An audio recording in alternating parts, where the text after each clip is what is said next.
here with Jason Graveline, pilot for Stars. And Jason, thank you so much for joining us for our Critical Care on the Air Radiothon. Yeah, thank you very much. Thanks for having us. It's a very important occasion. And I'd like to talk about your time in the air, Jason. So how did you come about becoming a Stars pilot? What happened before this? My start came through the Air Force. I was 17 years old. I grew up in Gilbert Plains, Manitoba, so not far from here. And I always wanted to be a pilot, and I always wanted to be in the military. I did that for 23 years on a variety of fixed-wing aircraft, helicopters, whatnot. And then came a time in my life where we were living in Manitoba, and Stars was opening the door to expansion in Manitoba, and I put in a resume, and that was almost 13 years ago. And haven't looked back since. It's been an incredible ride, incredible opportunity. It sounds like you have flown in intense situations the entire time you've been a pilot. I've had some incredible opportunities with the Air Force, a lot of travel overseas, a fair amount of experience with the Yugoslavian campaign in the 90s, and then some ground jobs in Afghanistan through the 2000s and past. A variety of fixed-wing aircraft. I was a flying instructor on jets, turboprop aircraft. I flew Sea Kings in support of the Navy for about 11 years. So large helicopters, small helicopters, fixed-wing, all things that gave me a very well-rounded experience or set of experiences as a pilot. So that when I came to Stars, the transition was very seamless. I went from national service in an international forum to more community-based service. The ability to live in my province and serve my province, doing a mission that was not all that different from what I'd been doing in the military. Things sort of have to be scary to be brave. Do you ever have a moment, have you ever, even in your military experience, where it caught you for a moment and you had to really be brave to go ahead and do it? Most people in a military background will have experiences where it does create pause, it creates concern, but the same is true of flying a Stars mission, where we don't know where we're going. We get a dispatch and off we go, and we work as a crew, because ultimately that's what we are. We are part of a team. And in Stars, our team consists of pilots, nurses, paramedics, but we're backed up by 911 call takers, firefighters, paramedics, police, you name it. And so when all aspects of the team come together, whether it's military or the Stars effort, that's when we can get the job done. And I think even when you have challenging, very challenging, complex missions, if the team is firing on all cylinders, there's really nothing you can't do when we all have the confidence to speak up, voice our concerns, and talk to each other and communicate. That's when we can get things done. Certainly in the military world, I did fly some missions where, and also in my ground jobs, particularly overseas, where I had moments of reflection, deep reflection, I'll phrase it that way. But we worked as a team to get through it.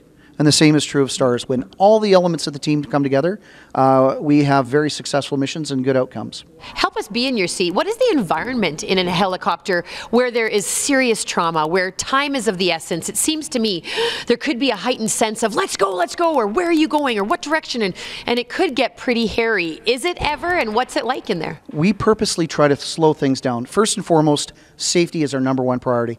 And so we have very, very tight timelines that we operate on in a dispatch. From the time we're told to go to the time we're airborne is often under 8 minutes.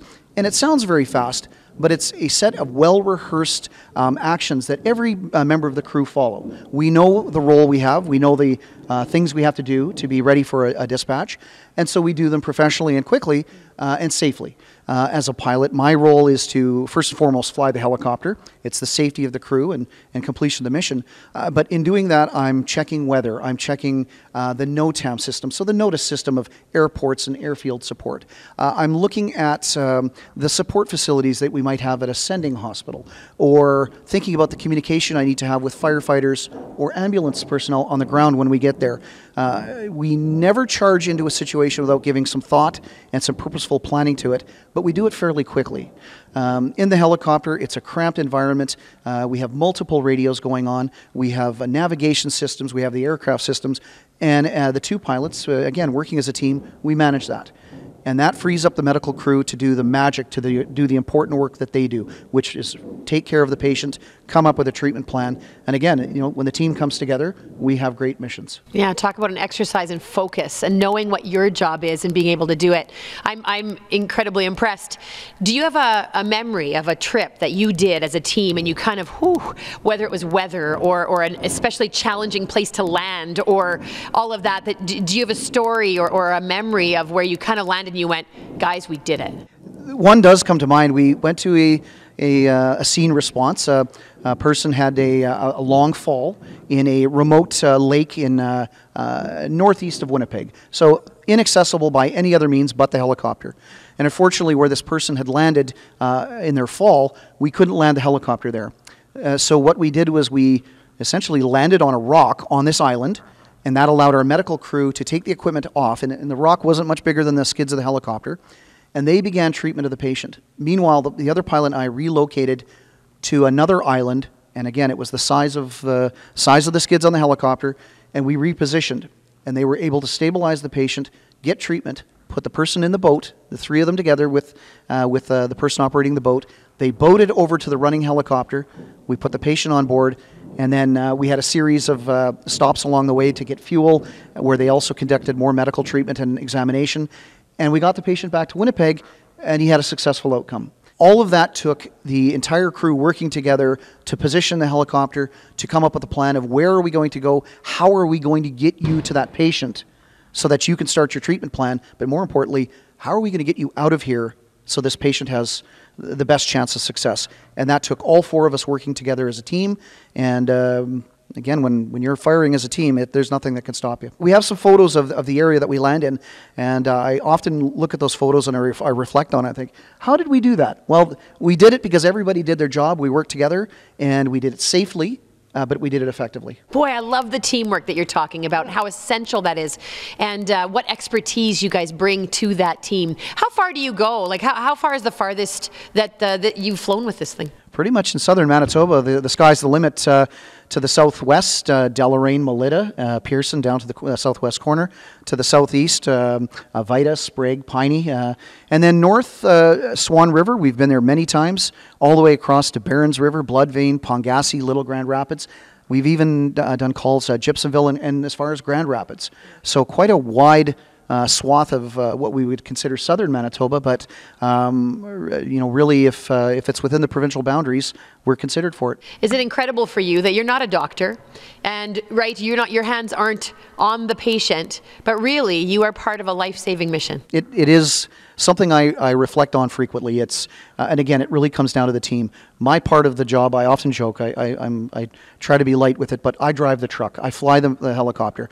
Behind me or beside me is another pilot who shares the same motivations. We want to get the job done safely to help the patient. And then behind us are a nurse paramedic team supported by a physician, giving everything they've got to help someone who's having their worst day possible. And, it's an incredible feeling when we throw all this together with all the other components of the team on the ground, the hospital on the other end, and the professionals that are there. When it all comes together, it is incredibly gratifying. It's humbling to know that you're part of this, but it sure is easy to wake up and go to work in the morning because someone is having a very bad day, and you're doing your little bit to help. And we also recognize, too, it's not just about the patient. It's the patient's families. It's the patient's friends, the people that have witnessed the trauma. So there is a very large swath of people that are involved, all with the same hope that patient has a good outcome. The money we're asking for today and the money that's being donated, a lot of that is because you need the equipment to do this. Talk a little bit about this helicopter and the fact that, thanks to donations, you guys are able to have this kind of equipment and expertise to get you where you need to be as fast as you can. What can this vehicle do that pretty much anything else couldn't? This is an incredible helicopter fitted with some of the best medical equipment available, optimized for flight. So this is a flying ICU. It's a flying emergency room staffed with some of the best medical professionals that are available. It's a brand new helicopter, an Airbus H-145. It replaces a very, very long-standing fleet of BK-117 helicopters. But going forward, we have a very, very modern helicopter capable of day and night flight, capable of flight in visual flight conditions as well as instrument flight conditions. So like cloud and fog and rain. Every pilot in STARS is trained to use night vision goggles. That almost turns night into day. So that means we can land in a farmer's yard or at an industrial site, a mine, in very, very tight confines, day or night. So we bring this very, very sophisticated air vehicle that contains a very modern suite of medical equipment, but more importantly, the people on board that know how to use it, highly trained medical people. And so we can bring the treatment and the equipment right to the site, come up with a treatment plan, and then together working as a team, we can come back to that receiving hospital so the patient can get that care they need. Yeah, when it all works, it's an incredible program. Yeah. But we can't get in the air without support of Manitobans. I mean, this is a program for Manitobans, and when Manitobans see that red helicopter flying over top, they should think of it as their helicopter. This is your helicopter medical service. We are here to serve Manitobans. I have family in rural Manitoba. What really hits home is when you start transporting people you know, or when you fly to your own community. And that, for me, is when it really hit home. I started going back to my hometown, my home community, flying people I knew. And that's when it really started to register. So this is Manitoba's helicopter, and we are one piece of the puzzle that makes our health system work. And we're awfully proud to be here, and we're very grateful for the support we receive from Manitobans.